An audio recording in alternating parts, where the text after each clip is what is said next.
Hello, gas బండి తీసుకొచ్చానండి. నేను ఇప్పటి వరకు చూసి పాపని తీసుకుని ఇప్పుడే బయటకు వచ్చాను తమ్ముడు. సరే మీరు ఓటీపీ చెప్పండి. 4583. ఓకే మేడం, బండి ఇక్కడ పెట్టేసి వెళ్తున్నాను. ఖాళీ బండి వచ్చి సాయంత్రం తీసుకుంటానండి.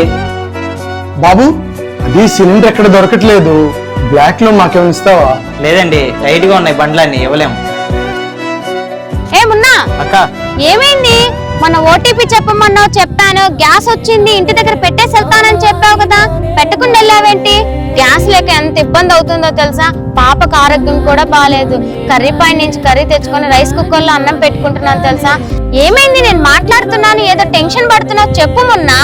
డబ్బులు పోయినాయి అక్క, ఏజెన్సీ వాళ్ళు కట్టాలక్క, ఏం చేయాలో అర్థం కావట్లా. అయితే ఈ డబ్బులేనా చూడొకసారి. 200 కాగితాలు ఎక్కువ ఉంటాయి ఇయే. అయినా ఈ డబ్బులు నీకెక్కడ దొరికినాయి అక్క? నేను అక్కడ ఫోన్ మాట్లాడుతుంటే ఎవరియో కింద పడిపోయాయని తీసుకున్నాను, ఎవరైనా అడిగితే ఇద్దామనేసి. డబ్బుకి ఆశపడి నీ బండ బ్లాక్ లో అమ్మేశానక్క. ఆ డబ్బులు పోయాయి, కలెక్షన్ డబ్బులు కూడా పోయినాయి. ఈసారి డబ్బుకి ఆశపడకుండా నిజాయితీగా పని చేసుకుంటానక్క. రేపే నీ సిలిండర్ తెచ్చిస్తాను. తప్పుని తెలుసుకున్నావు కదా, ఇంకెప్పుడు చేయకిలా.